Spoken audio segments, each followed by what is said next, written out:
हरे Krishna friend, कैसे हैं आप सब। उम्मीद करती हूँ आप सब बहुत अच्छे होंगे। मैं भी बहुत अच्छी हूँ। बाहर आज बहुत ही अच्छा मौसम हो रखा था, बहुत सुहाना सा मौसम, बहुत अच्छी हवा चल रही थी क्योंकि रात में बारिश हुई थी। अभी भी थोड़ी थोड़ी बौछार पड़ रही थी। इसके बाद मैं नहाने चली गई। मैंने नहाया धोया सारा काम करके फिर नहा धो के तैयार हो गई। तैयार होने के बाद मुझे सूर्यनारायण भगवान को जल देने जाना था, तो मैंने जल भरा और मैं अपने सूर्यनारायण भगवान को जल देने चली गई। मैंने जल दिया। उसके बाद मैंने खूब सारी प्रार्थना की सभी के लिए। फिर मैंने अपने मंदिर का पट खोला, अपने लड्डू गोपाल को उठाए, देखिए कितने प्यारे से लग रहे हैं, क्यूट से लग रहे हैं। मैंने अपने लड्डू गोपाल को उठाया, उन्हें स्नान कराया। फिर स्नान करा के फिर बाकी भगवान को भी स्नान कराया। फिर उनकी चंदन सेवा किया। भगवान की सेवा करने के बाद मैंने आरती करी। आरती सभी भगवान को दिखाया, फिर पूरे घर में दिखाया। फिर मैंने आरती लिया। उसके बाद मुझे माला करना था, तो माला करने के लिए थोड़ी देर के लिए बैठ गई। फिर मैंने माला किया। मैं फिर वृंदा को उठाने चली गई। तो बोला वृंदा उठो उठो, पर ये उठ नहीं रही थी। थोड़ी देर बाद ये उठ गई। और बच्चे ऐसा करते हैं ना, उठने के बाद थोड़ी देर अपनी माँ से लिपटे हुए होते हैं, तो ये भी थोड़ी देर मुझे ऐसे गले लगा के घूम रही थी।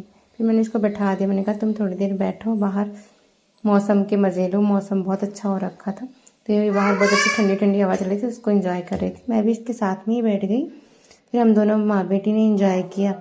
मैंने इसको बाहर ही टॉय दे दिया। मैंने कहा तुम यहीं खेलो। इसके बाद मैंने इसको नहला के तैयार किया। इसने पूरा घर फैलाया था, तो मैंने बोला ये क्या किया, घर है या कबाड़, तो ये बोलती है कबाड़।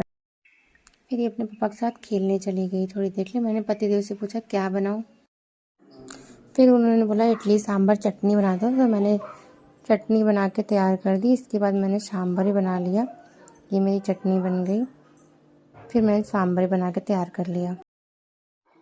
दोनों ही चीज़ मैंने बना के तैयार कर दिया था। फिर थी इडली की बारी। इडली का पेस्ट मैंने सूजी की इडली बनाई थी।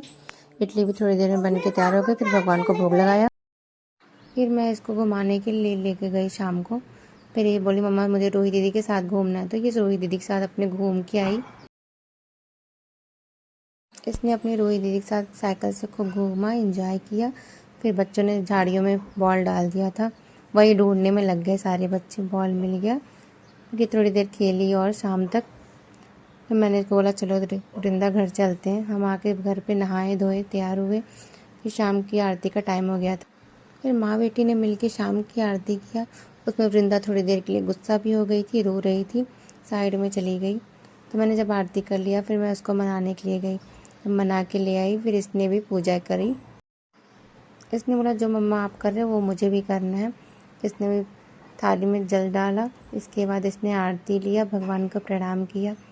फिर मैंने कहा चलो तुम थोड़ी देर टीवी देख लो। फिर ये टीवी में देख देख के खूब डांस वांस की, उछली कूदी। रात हो गया। मैंने खाना पीना बनाया। उसके बाद लड्डू की सेवा किया, इनको सुलाया। अगर आपको मेरा वीडियो अच्छा लगा हो तो चैनल को सब्सक्राइब करिएगा, वीडियो को लाइक करिएगा, खूब सारा शेयर करिएगा। Thank you. फिर मैंने और वृंदा ने थोड़ा थोड़ा दूध लिया। इनके पापा दूध नहीं पीते। फिर सोने का टाइम था, ये थोड़ी देर मस्ती की, अपने पापा के साथ खेली। फिर हम सोने चले गए। हरे कृष्णा।